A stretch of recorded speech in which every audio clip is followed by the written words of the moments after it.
This is the Detroit Sports Podcast Network. Big Ten football media days are here, and Michigan took center stage. We'll break it all down with our thoughts on the Wolverines next on Michigan Podcast. But there's going to be one team that's going to play solely as a team. No man is more important than the team. No coach is more important than the team. The team, the team, the team. Looks deep for Anthony Clark. Waits for it. Hit. Caught. They said you can't beat Ohio State. Now what? Brady gets terrific. Throws it, and a touchdown, Knight again. Schultz just before Brazil got him. And a leaping interception by Woodson. Harbaugh back to throw over the middle. Caught by Collier at the 5 on his feet. Touchdown, Michigan. On its way. It's good. He's 5'7", 179 pounds, a junior at Michigan. But Jamie Morris packs a wallop, and he delivers for Bo Schembechler. And here's your first play. Pressure coming. Sack. It is Glenn Steele, number 81, who fought his way through the traffic. Option. And Robinson calls his own number, and he's going to score. Oh, an easy touchdown for Robinson and Michigan.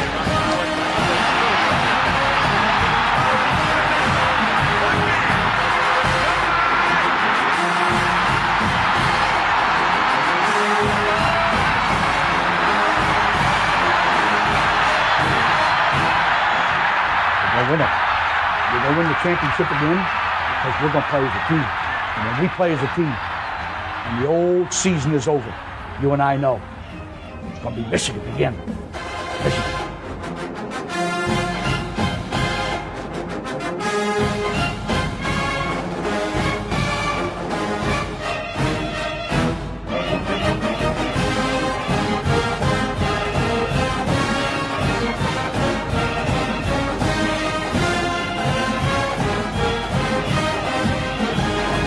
Go Blue. I'm Steve Deace. Welcome to this week's episode of Michigan Podcast, and we have made it. The long national nightmare is over. I know we say this every summer, but we have made it to Big Ten football media days, which is really the unofficial kickoff to the 2022 and every college football season. A week from today, we're taping this on Wednesday, July the 27th. A week from today, August 3rd, the Wolverines report for summer camp. Northwestern Nebraska, they're reporting for training camp today because they start the season in week 0 in Dublin, Ireland. We have the NFL training camps opening up, the Hall of Fame game just around the corner. The most wonderful time of the year is almost here. So we soak it all in yesterday, watching all of the content that Michigan provided, both the players and the coaches that were, or the head coach that was in attendance at Big Ten football media days in Indianapolis. Here are 5 things that stuck out to me the most. Let's start with number 1 here. I thought Harbaugh seemed loose and relaxed when away from the podium again. I think we saw this last year where he was, human when talking to the media and to people. You actually got a chance to see the player that he used to be that was so charismatic and engaging. We haven't seen that a lot in the early years with him as a head coach. We certainly saw it last offseason. That trend continued into this offseason as well. Now listen, Jim Harbaugh at the podium, I don't know if that's ever going to be a thing. It's clear he disdains it. And he acted like that for the most part at the podium. But away from the podium, he could not have been more engaging. I listened to a couple of interviews he gave, one to Sirius XM. It was very funny talking about when his pants were on fire at Penn State last year and how Dalen Baldwin just kind of casually mentioned to him that you're on fire, so he didn't believe it. He was very engaging with the BTN crew, and I think if, like me, you have followed closely Michigan football since the advent of the Big Ten Network, you know that Michigan and the BTN's relationship is, complicated. So it was good to see these things because it also shows that when Jim thinks the team is going to be good, or his back is against the wall like last year, that's when he tends to be more open and engaging as opposed to when he's not so sure. So I will take that as a good sign. Next, for the first time I can remember, Harbaugh clearly communicated the team's goals. And I remember in 2019, he was asked, hey, you guys were picked to win the championship in the Cleveland Plain Dealer media poll. What do you think and where would you pick you? I mean, at that point, he can't say, well, I think we're going to have a 9-3 season. He's got to say, well, I'd pick us to win it. This is the first time I can ever remember Jimmy forthrightly providing team goals and laying out what they are. Hell, most coaches don't do that, even of great programs. So I think that is, again, indicative of the confidence that this program has right now. Remember, Jim said during the spring that he thought the program was scary good right now. This is the team that was supposed to rise up to challenge Ohio State, not last year's team. I mean, the goal last year was to try to win as many games to make it to this point rather than having to make a head coaching change. But this is the team. It doesn't have the star power of an Aiden Hutchinson, obviously. But when you look at the overall depth on this team, Michigan, for the first time in a long time, is pretty much 3 deep everywhere, with 1 or 2 exceptions probably. And I think that is one of the reasons he's confident most of all. The third thing that stood out to me during Big Ten football media days, Harbaugh made it clear it's an open quarterback competition between Cade McNamara and J.J. McCarthy. He went on to say, hey, it's going to be tough to beat out Cade McNamara for the starting quarterback job in camp. Then he turned right around and said it's going to be tough to beat out J.J. McCarthy for the starting quarterback job in camp. He did reiterate that Cade is the incumbent when we start camp next week. He'll take the first snap with the ones, but after that, it is on. Now, what I think is fascinating is if Cade wins the job, there is still ample opportunity for JJ to play and to play more than he did last year with another year of experience. If JJ wins the job, how does Cade play? I mean, what would Cade bring to the table that JJ does not? On the other hand, JJ brings certainly at least a couple of things to the table that Cade does not, which is why fans tend to want to see JJ. They think that's the higher ceiling, but I don't think it's the worst thing in the world if they try to go with the same arrangement they had last year with just a more expanded role than JJ had last year with more experience. But that really is incumbent on, can those two guys, last year JJ was the fresh-faced kid. Cade was fine rooting him on. Now it's very clear that it's a challenge and a competition for the job. Can they still manage that for a second year? I think that's more challenging than anything else, is the dynamic between the two of them. Fourth, Harbaugh said this year's, quote, no-name defense might be even better. And he said, hey, I remember some no-name defenses that turned out to be really good. And he was talking about the 85 defense, a team that he played on that finished number 2 in the final polls. That was a lot like last year's team. Difficult schedule, coming off a terrible year, not ranked in the preseason polls, and then ends up having one of the great seasons in modern history. A lot like last year's team. Now, last year's team did have at least one bona fide star, and it was on defense, and Aiden Hutchinson. This year is a bunch of no-names, but these guys are all very highly recruited. Again, if you look at Michigan from a depth standpoint, except for maybe a linebacker spot, maybe a safety spot, Michigan is pretty much three deep at every single one of these positions. With that kind of competition, and you get through camp, at the end, you've got to think that kind of competition with that much depth comes up with a pretty good starting unit. And the way Michigan plays defense with the multiple looks, a lot of guys will get to play as well. I actually am going to make this prediction right now. Michigan will actually have more sacks this year than it had last year.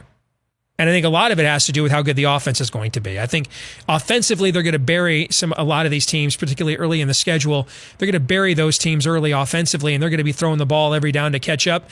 And that means pin your ears back and get after the quarterback. Don't worry about a handoff. So I think Michigan will actually have more sacks than what it had last year when it had the historic duo in Ojabo and Hutchinson. I just don't know that anybody will have more than 7 or 8. Finally, the fifth and final thing that stuck out to me about Harbaugh and Big Ten Media Days in general, Eric All, Michigan's standout tight end, he claimed he had no idea that USC and UCLA were coming to the Big Ten until he was asked about it during a live interview. Now, this happened on Sirius XM Radio, and he was asked by the host, a Michigan grad, Jason Horowitz. He was asked by him, hey, your thoughts on USC and UCLA coming to the Big Ten, and do you guys care? I mean, you're a senior, and they won't be here for 2 more years, so maybe it's not a big deal to you. And he was stunned. Eric was like, what? He had no idea. This news only happened over the 4th of July. He had no idea that USC and UCLA were coming to the Big Ten. He just said, listen, man, I'm a football player. I'm just grinding away, getting ready for the season. I don't follow the media. I don't, follow what gets said there. I have no idea what's going on. So if that's indicative to the level of focus this team has, I guess that can be a good thing, right? Let's get the perspective of our one and only reasonable and liked Buckeye fan, Mark Rogers, here next.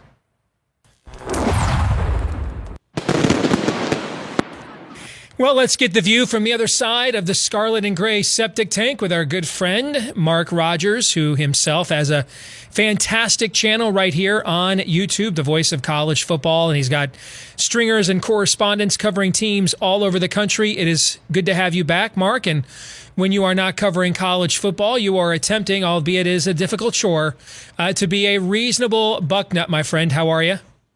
I am doing just fine. I'm trying to recover from watching your boy Jim Harbaugh at Big Ten Media Days on Tuesday, because I'm a bit worried, Steve, because either he's getting clear with his speech and with his declaratives, or I'm just worried about myself because I'm understanding him better these days. Yeah, I don't know that he's ever going to be Mr. Podium guy. He just doesn't seem to like that. But, I mean, you couldn't get anything good out of him for years. And then last year, all off season, heading into the year, he decided to actually, be more human. I don't know how else to describe it, but actually engage and relate people. Because, I mean, we would watch him from a media perspective, and we're like you actually talk to recruits' moms in their homes and stuff, right? I mean, it was just very, very awkward. Last year, he decided, you know what, hell, my back's against the wall. I'm going to actually maybe let people in and be a human being and be the guy that you watched on Saved by the Bell back in the day. And it seemed to work. And so this year, he did the same thing. I mean, I could not believe. I used to listen in the early years of Jim when he'd do these interviews on Sirius XM at Media Days, and it was cringe-inducing, man. I mean, it was, he did everything other than I'm here so I don't get fined, okay? But like yesterday, man, he's telling stories about how he had to yell at Dalen Baldwin, a former receiver here who was the one who told him he was on fire on the sidelines against Penn State. And he's like, hey, coach, man, you're on fire. And he thought it was a joke until he was literally engulfed in flames. He was like, next time someone's on fire, more enthusiasm, please. I mean, he was even joking with the BTN crew, and the Michigan people don't like the BTN crew at all. They kind of think they've kind of had it in for Michigan, DiNardo, especially ever since Lloyd Carr retired. So, I mean, there was one year that Howard Griffith's son was being recruited by Notre Dame, and we were opening the season against them, and he got barred during the camp tour. He was not allowed to watch any Michigan campus because his kid had committed to Notre Dame and they were getting ready to play the Irish. So it is a different atmosphere than what we're used to around here with Jim, for sure. Yeah, and it's good to see. Now, obviously, we can go a number of directions here, but the most declarative statement he made was, of course, setting up the 4 goals. And so he's already accomplished 3 of those and 2 in the same season, of course. So the Michigan State loss, unless you're really into the rivalry, did not get in Michigan's way of completing the next 2 goals of defeating Ohio State and winning the Big Ten championship. So mission accomplished. But considering where the rivalry's been, meaning the Michigan State rivalry, way beyond Harbaugh, and then throughout his tenure, which I believe stands at 3-4 and 10 losses in 14 years, I think that's a good goal to have, to make it a statement to start out that we need to beat Michigan State. And I understand you can read between the lines. I'm 0-2 against Mel Tucker. So got to beat Michigan State, got to beat Ohio State. We've done that. We've proven that. So we can state that as a goal, as opposed to the comparison to last year's statement was, we are going to beat Ohio State or I'm going to die trying. Mm-hmm. So it wasn't a guarantee, but it was a guarantee that this means a whole lot to me and I'm going to do my very best. I mean, that was a prophecy. I mean, he knew that they had to win that game to guarantee he'd be back.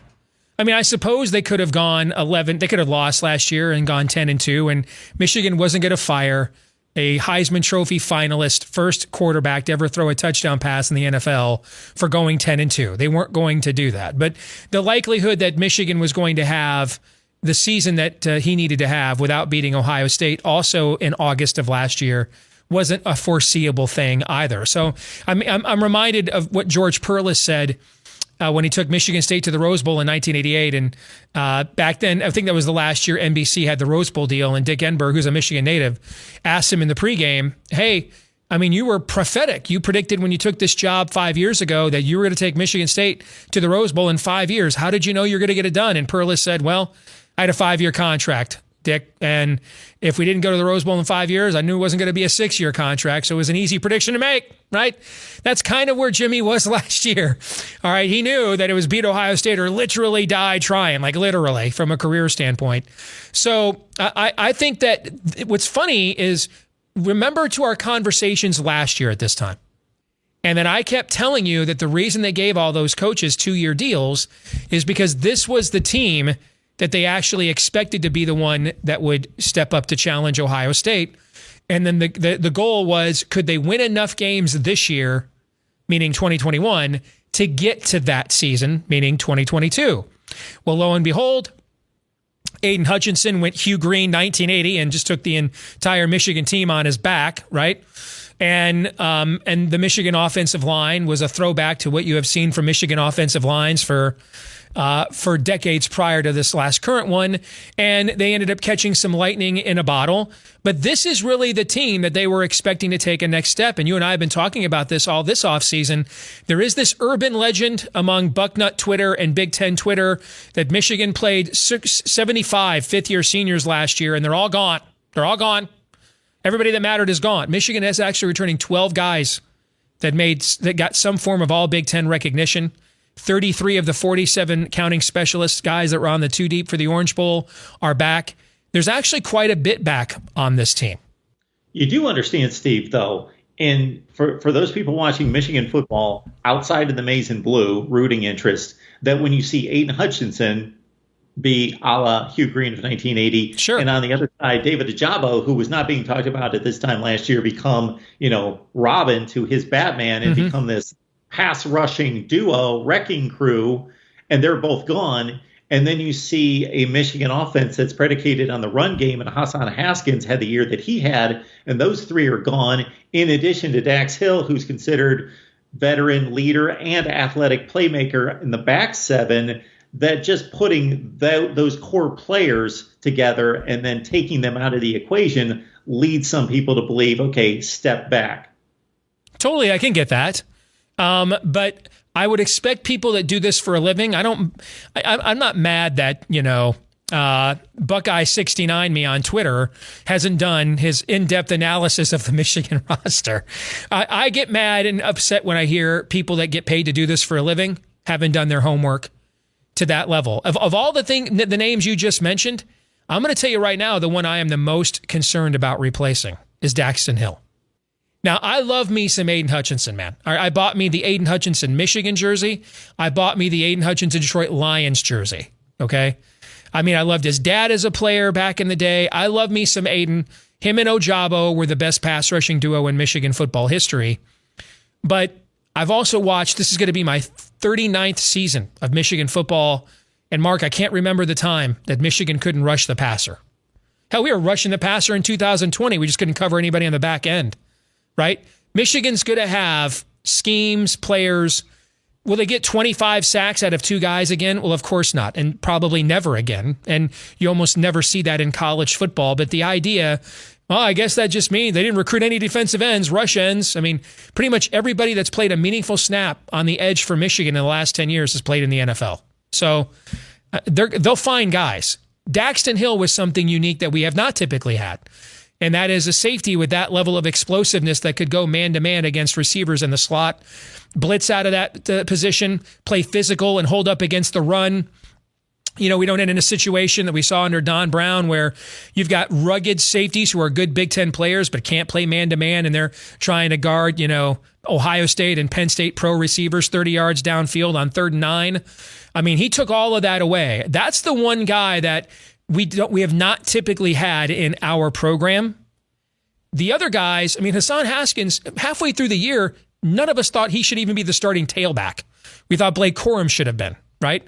So those are all things we've seen Michigan football be able to figure out a way to manufacture or replace. We're going to miss Aiden Hutchinson's leadership more than we're going to miss his sack potency. But from a physical standpoint, Daxton Hill, hell, we don't have a player like that in the Big Ten a lot, period. Those are the kinds of players that, I hate to say it, you frankly see more often in the SEC. I think we're going to miss him more. I think that's where the new DC Jesse Minner, who lost out to Mike McDonald for the job a year ago, but comes out of the same exact system in Baltimore. I think that's where he's having a harder time from a scheming standpoint, figuring out how do we replace that piece because of the versatility where you could basically play a nickel defense every single down and still hold up against the run. That's really hard to do at a college and pro level, and Dax Hill allowed us to do that. Yeah, so more on Jim Harbaugh at Big Ten Media Days, if that's the direction we're going here. Because at this time last year, if you recall our exchanges at that point after Big Ten Media Days, I was impressed with Jim Harbaugh taking the coach speak to a different level, meaning that all the coaches are excited about their teams and they're all hard workers and doing the right things and they all say the same thing. But Jim Harbaugh was giving examples as to why this team was different, why this team was going to take additional steps. And he was also specific about why the coaching staff was going to work and was working well together and gelling together, challenging each other, and a great dynamic was the result. And he did more of the same, I think, on this Big Ten Media Days. But I was also intrigued by the two Ohio State connections that he didn't initiate, of course, but were asked of him. So you've got the Jim Harbaugh from the podium, you got the side session with the Big Ten Network guys, you got the side session with the media. And, of course, he was asked about Ryan Day and his relationship with Ryan Day. You caught that, right, Steve? Cordial? It's cordial.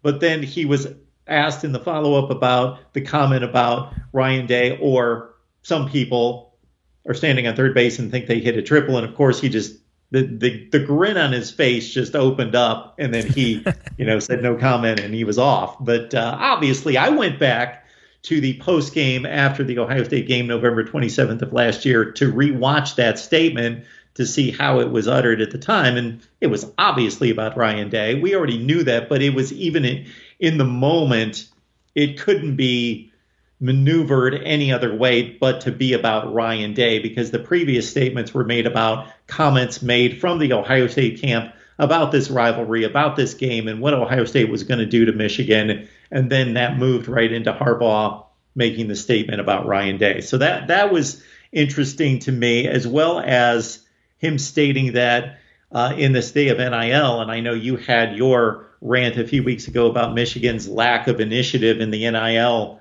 arena, but that if Ohio State's going to pay its players $13 million, or that's what's required by Ryan Day, or what he foresees as being needed for the current roster, that Michigan could double that, according to Jim Harbaugh. So let's start with the former. I think Ryan Day is a very good football coach, but absolutely, from a coaching perspective at Ohio State, he was born on third and credited with a triple. I mean, this is not Woody Hayes taking over a program that had lost 3 in a row to Michigan and he has to rebuild it. He took over a program from a guy that has only Bo Schembechler has had a better record in the Big Ten since Woody Hayes, other than Urban Meyer. Jim Tressel's close. Okay, so in Urban Meyer, you're talking about a guy, regardless of what you think, what kind of human he is, from a coaching perspective, him and Nick Saban are the two greatest coaches in this sport since Bear, and arguably 2 of the top 3 or 4 or 5 ever. And you took over with this program running at its peak, right? You're not Earl Bruce taking over for Woody, who had lost 3 in a row to Michigan and didn't score an offensive touchdown all 3 years. This was a program still operating at its absolute pinnacle. You take that over, you have no previous head coaching experience, so you're not taking over the program that was in the doldrums that Jim was taking over in 2014, that had on-campus protests about the coach and the AD, the thing with putting the player back in with the concussion and all that stuff. So yeah, I don't see where that's untrue, what he said. I don't have an issue with it. I just find it amusing. Okay. That's about it. The other thing on the NIL is apparently we've lost enough recruits this cycle that we finally figured out we probably need a better message where that is concerned. And I don't need to go back into that because you're right. I just did a whole show on this a few weeks ago, but I never believed for a second that Jimmy really bought the whole transactional or transformational, not transactional. I just think he's trying to come up with a talking point. to put lipstick on a pig. A new president just got anointed at Michigan, very pro-athletics. Frankly, he's got the most pro-athletics profile of any Michigan president since I've been a fan, although that's a pretty low bar, if we're being honest. Okay. Michigan is Cal Berkeley with a real athletic department, essentially. Okay. So, but he's very pro-athletics, helped build the program at Cincinnati when he was there, helped get them to the Big 12 when he was there. He's already, made more overt references in his messaging to athletics than the previous guy who tried to shut the Big Ten football season down in 2020 did his entire tenure. So I think the mood and atmosphere on campus has changed. I think the reality of watching a kid that you recruited since the 8th grade go play for a defensive coordinator, go play quarterback for a defensive coordinator who's never been a head coach and whose team is about to not have a conference, whose chief booster is literally on the phone cold calling conferences begging for his alma mater to get in. To lose that kid and some of the other recruits they had no business losing this cycle, I think that combined with more friendly people in the administration to the realities of this current situation, and I think you got more in line with what Jimmy really thinks. Remember, he was lobbying for NIL and one-time transfer rules 3 or 4 years ago at Big Ten Media Days, right? And now yesterday you heard him lobby for Big Ten players to get to share in television revenue. That's coming. That'll come in the next couple of years. I know Sean Clifford just had a conversation with Kevin Warren about that, the Penn State quarterback. So I think that that's a combination of vital changes in the administration at Michigan and also getting pimp slapped on the recruiting trail so far this cycle. So on the surface, this seems like a bold move and statement by Jim Harbaugh to the commissioner of the Big Ten, what you just mentioned there. But if it's already in the works, maybe not as bold as it struck me at the time for Jim Harbaugh to be making a rather decided suggestion to the commissioner and to the Big Ten that players should be paid. We're getting a ton of money in TV revenue. It should be going to the players. Mm-hmm. They should get their cut. So I thought that was pretty bold. And of course, the bold statement of the day. And I'm going to say it because regardless of your social, political views out there, anybody listening or watching, again, for a guy to be put on the spot and to make the statement, quote, and again, regardless of your position, you got to admire a guy that says, quote, what kind of guy or what kind of person would you be if you didn't stand up for what you believe in? Those are the kind of people we want leading young men in America, are people that are going to stand up for what they believe in. And I credit Jim Harbaugh for, again, he didn't initiate the comments, but he answered the questions. There's plenty of room over here on the maize and blue bus, brother. Plenty of room. It's called the big house. There's always room for one more, my friend. Always room. We have a fully encircled stadium. We don't cut it off and call it a horseshoe, right? I mean, it is the biggest house. There's plenty of room for one more, brother. Don't do that to me. That it's just awful to think about.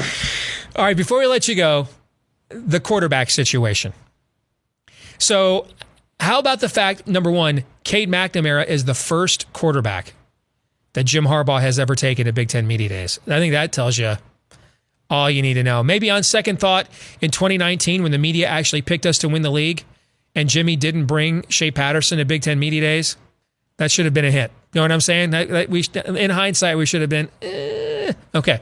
But Cade McNamara does come, and classic Harbaugh line, he's going to be tough to beat out for the starting job.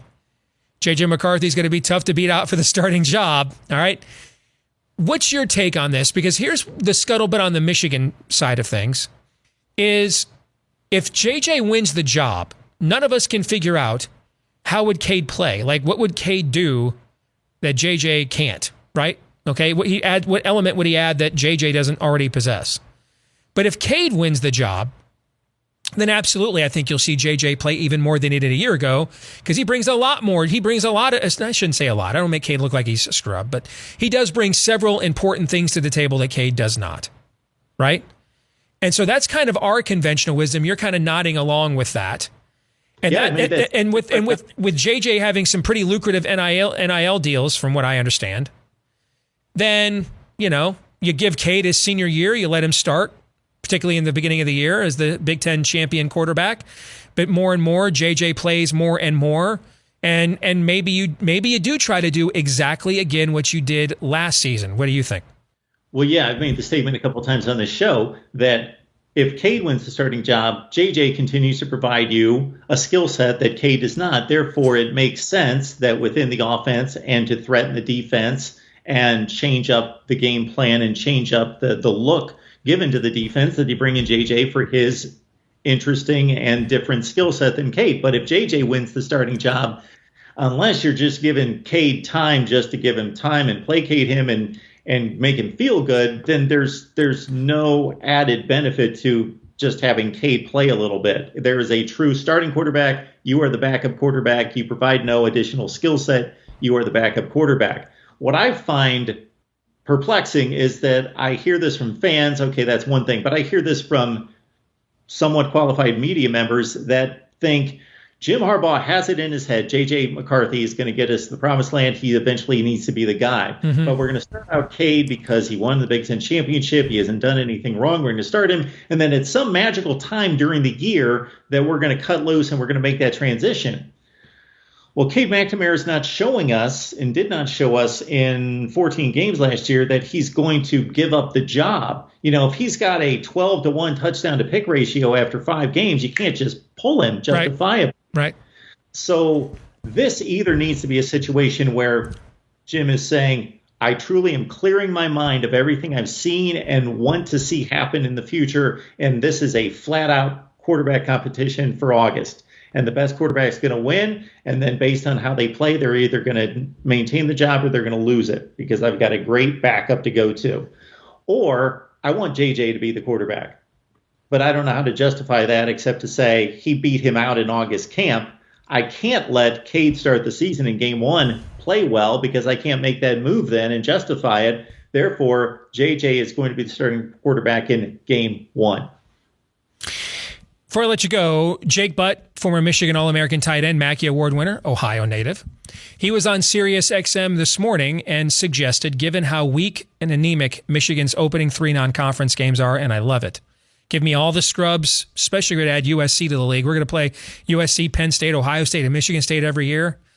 By all means, just line up the scrubs. No one cares. And it builds a lot of team morale because everybody gets to play against those teams, right? No one's complaining about PT. He suggested that he could foresee, Jim, given his NFL background, treat these as NFL preseason games where it is scripted that Cade plays for a quarter and a half, JJ plays for a quarter and a half. Obviously, you anticipate in the fourth quarter you got a big enough lead that you're emptying the bench at that point, and that you use these 3 games like an NFL preseason to evaluate who is the full-fledged starter against Maryland to open the Big Ten season. What's your thoughts on that? I don't have an issue with that. If they make it through the entire August camp and Jim Harbaugh legitimately feels as though, okay, I already know I've got 2 good quarterbacks. I got 2 upper-level quarterbacks, very different styles and ceilings, but 2 capable quarterbacks who can win.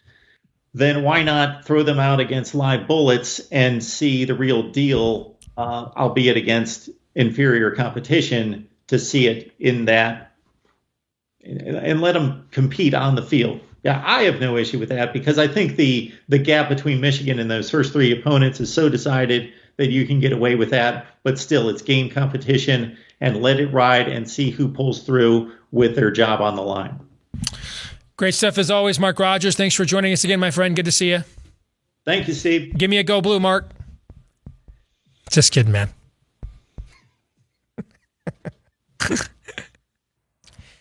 This week's Twitter poll results. We asked you, Michigan football season win total for this fall is 9.5. Are you on the over or the under?